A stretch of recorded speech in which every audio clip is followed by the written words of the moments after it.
Kurnool bus ప్రమాదంపై దర్యాప్తు చేస్తున్నాయి ఫోరెన్సిక్స్ టీమ్స్. దగ్ధమైన బస్సుల్లో నుంచి 2 చిన్నారులు సహా 19 మృతదేహాలను వెలికితీశారు. మృతదేహాలు పూర్తిగా కాలిపోయాయని ఐడెంటిఫై చేయడం కష్టమేనంటున్నారు. DNA శాంపుల్స్ ద్వారా గుర్తిస్తామంటున్నారు. 1-2 రోజుల్లో డెడ్ బాడీస్ గుర్తించి అప్పగిస్తామంటున్న department of forensics medicine HOD doctor Sai సుధీర్తో మా ప్రతినిధి అనిల్ ఫేస్ టు ఫేస్. ప్రస్తుతం మనతో పాటు ఫోరెన్సిక్ టీమ్కి సంబంధించిన HOD ఉన్నారు. వారితో కూడా మాట్లాడదాం. అసలు క్లూస్కి సంబంధించి, బాడీలకు సంబంధించి ఏ విధంగా క్లూస్ సేకరించారో విషయాలు తెలుసుకునే ప్రయత్నం. సార్ చెప్పండి, ఇంత పెద్ద మొత్తంలో ప్రమాదం చోటు చేసుకుంది, బాడీకి సంబంధించి కూడా సజీవ దహనమయ్యాయి. మీరు క్లూస్ ఏ విధంగా సేకరించారు, దానికి సంబంధించిన ప్రాసెస్ ఎలా జరుగుతుంది? దీంట్లో 2 ఉంటాయి సార్. ఒకటి ఫారెన్సిక్ మెడిసిన్ అని ఒకటి, 2 ఫారెన్సిక్ సైన్స్ టీమ్ అనేది ఒకటి ఉంటుంది.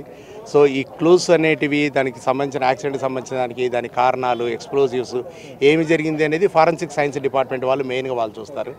మేము ఎంతసేపున హ్యూమన్ బాడీ ఏ విధంగా కాలింది, చనిపోయేదానికి కారణం ఏమై ఉండొచ్చు, ఏ బాడీ ఎవరిదని మనం గుర్తించాలి అనే దానికోసం టిష్యూ శాంపుల్స్ మేము తీసుకుంటాము. ఇప్పుడు 19 బాడీస్ మనకు రికవర్ అయినాయి వెహికల్లో. సో ఆ 19 బాడీస్లో 17 పెద్దవాళ్ళవి, 2 పిల్లవాళ్ళవి. 19 బాడీలు కూడా పూర్తిగా 100% కాలిపోయినాయి. చాలా వరకు ఐడెంటిఫై చేయడం కష్టమే కాబట్టి DNA ఒకటే ఖచ్చితంగా మనం ఫలానా వాళ్ళ బాడీ అని చెప్పడానికి మనకు మార్గం ఉంది. ఓకే సార్, మీరు ఇప్పుడు చిన్నపిల్లలు 2 ఉన్నారని చెప్పేసి అంటున్నారు. అదేవిధంగా 17 మంది పెద్దవాళ్ళు ఉన్నారు. దీంట్లో ఫీమేల్కి సంబంధించి కావచ్చు, మేల్కి సంబంధించి కావచ్చు, ఏమైనా ఐడెంటిఫై చేయడం జరిగిందా? ఆ విధంగా ఏ విధంగా ప్రాసెస్ జరుగుతుంది? బయట మనము శరీర ఆకృతిని, జననాంగాలను బట్టేసేసి కొంతమంది మేలు ఫీమేల్ అని చెప్పగలుగుతున్నాము, కానీ అన్ని బాడీల్లో చెప్పలేకపోతున్నాము. సో దానికోసమని మనము అన్ని బాడీలకు 19 బాడీలకు DNA శాంపుల్ తీసుకొని మనము కన్ఫర్మ్ చేసుకుందామని చెప్పేసి ఆ శాంపుల్స్ను ఫారెన్సిక్ సైన్స్ ల్యాబొరేటరీకి పంపిస్తాం. సో 1-2 డేస్లో గవర్నమెంట్ కూడా ఇన్వాల్వ్ అయింది కాబట్టి 1-2 డేస్లో వాళ్ళు ఐడెంటిఫై అయిపోయి వాళ్ళ రక్త బంధువులకు వాళ్ళని అప్పచెప్తారని మేము అనుకుంటాం. ఎప్పటి వరకు ఈ ప్రాసెస్ జరిగే అవకాశం ఉంది సార్? కుటుంబ సభ్యులకు సంబంధించి కావచ్చు, ఏ విధంగా మీరు సమాచారం అందించే అవకాశం ఉంది? అది కలెక్టర్ గారు, SP గారు వాళ్ళు తీసుకునే చొరవని బట్టి ఆల్మోస్ట్ ఆల్రెడీ ఇన్వాల్వ్ అయినారు. మీకు కూడా తెలుసు, మినిస్టర్ గారు అందరూ కూడా వచ్చిపోయారు. కాబట్టి అట్ ఎర్లియస్ట్ పాసిబుల్ అయిపోతుందని అనుకుంటున్నాం. ఇప్పటి వరకు కూడా 19 బాడీలే లభ్యమయ్యా, ఇంకేమన్నా దొరికే అవకాశం ఉందా? మీరు మొత్తం సర్చ్ చేశారా? దీనికి సంబంధించి ఏం చెప్తారు? బస్సులో మేము ఐడెంటిఫై చేసింది 19 సార్. ఇంకా పూర్తిగా గుర్తుపట్టలేని విధంగా ఏదైనా ఖాళీ బూడిద అంటే అది భగవంతుడికే తెలుసు. అది మీరు గమనించినంత వరకు ప్రమాద స్థాయి 19 బాడీలకు సంబంధించి కూడా పూర్తిగా దగ్ధమయ్యాయి, అంటే పూర్తిగా బర్న్ అయ్యాయి. అంటే ముఖ్యంగా మొదటిగా దట్టమైన పొగ రావడానికి కారణంగా వీళ్ళు తప్పించుకోలేని పరిస్థితిలో దగ్ధమయ్యారా? ఏ విధంగా చెప్పగలుగుతారు? మంటల వల్ల కొంతమంది చనిపోయి ఉండొచ్చు, ఊపిరి రాకుండా స్పృహ పడిపోయి తర్వాత వాళ్ళు కాలిపోయి ఉండొచ్చు. సో మొత్తం మీద అయితే చనిపోయేదానికి కారణం ఇక్కడ మనం మంటలే అని చెప్పుకోవాలి. ఆ మంటలు దాని నుంచి వచ్చిన ఏదైనా బేసిక్ కారణం మంటలు. ఎక్కడ ఐడెంటిఫై చేశారు సార్? ఎక్కువ మొత్తంలో చూసుకుంటే ఎమర్జెన్సీ ఎగ్జిట్ వద్దనే బాడీలు అనేవి కొంచెం ఎక్కువగా లభ్యమైనట్టుగా తెలుస్తుంది. ఎక్కువ బాడీస్ అయితే బస్సు మధ్య భాగంలో, చివరి భాగంలో ఎక్కువ మనము ట్రేస్ చేయడమైంది. చివరిగా ఈ ప్రాసెస్కి సంబంధించి కావచ్చు, అధికారులకు సంబంధించి కావచ్చు, కుటుంబ సభ్యులకి బాడీని ఎప్పటివరకు అప్పగించే అవకాశం ఉంది?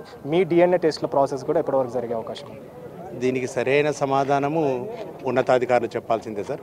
టిష్యూస్ ప్రిజర్వ్ చేసి వాళ్ళకి హ్యాండ్ ఓవర్ చేయడం వరకే మా డిపార్ట్మెంట్ పని. సో ఫర్దర్ ప్రాసెస్ అనేది ఇంకా వాళ్ళు ఎన్ని రోజులు పట్టే అవకాశం ఉంటుంది సార్? మామూలుగా DNA అంటే కొన్ని 1-2 వారాలు రొటీన్గా జరిగే ప్రాసెస్ కాబట్టి ఇది ఒక ఎమర్జెన్సీ కాబట్టి ఇది సో ఒక 1-2 డేస్లో చేస్తారని నేను భావిస్తున్నానండి. Thank you sir. దానికైతే ఫారెన్సిక్ సంబంధించి అంటే DNA టెస్టులు చేసేవాళ్ళు ఫారెన్సిక్ సంబంధించిన టీం అయితే రావడం జరిగింది. దానికి సంబంధించిన టిష్యూస్ని కూడా, క్లూస్ని కూడా సేకరించాము. మొత్తం కూడా పూర్తిగా 19 మంది బర్న్ అయ్యారు. బర్న్ అయిన వారిలో 17 మంది పెద్దవారు ఉంటే 2 చిన్నవారు ఉన్నట్టుగా కూడా గుర్తించారు. అయితే ఇందులో ఫీమేల్ ఎవరు, మేల్ ఎవరు అనేది DNA టెస్టుల ద్వారా తెలిసే అవకాశం ఉంటుంది. అయితే ఎమర్జెన్సీ కాబట్టి 2 రోజుల్లో లేదా 3 రోజుల్లో ఖచ్చితంగా కుటుంబ సభ్యులకి వాళ్ళ బాడీని అయితే అప్పగిస్తామని చెప్పేసి అయితే ఫారెన్సిక్ టీం చెప్తున్నారు. కెమెరా పర్సన్ వంశీతో కలిసి అనిల్, బిగ్ టీవీ, కర్నూలు నుంచి. శ్రీహరి. బస్సు ప్రమాదంలో మా తమ్ముడు బైక్ యాక్సిడెంట్ అనేది మా తమ్ముడే సార్.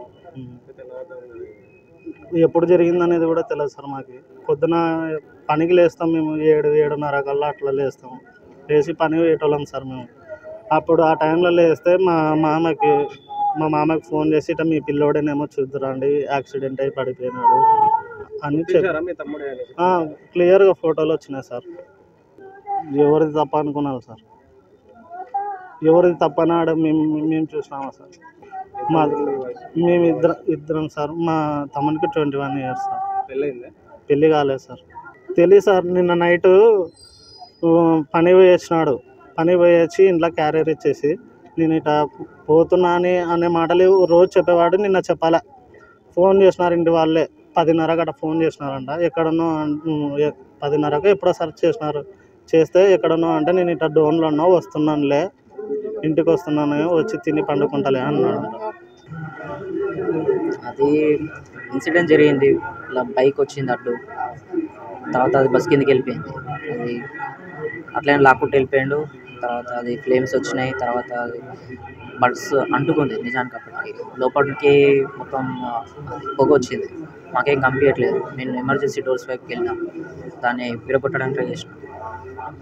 తర్వాత అది కొంచెం డిఫికల్టీ ఫేస్ అయినాం, కానీ తర్వాత బయటికి వచ్చేసినాం. వచ్చిన ఒక 2-3 minutesకే అది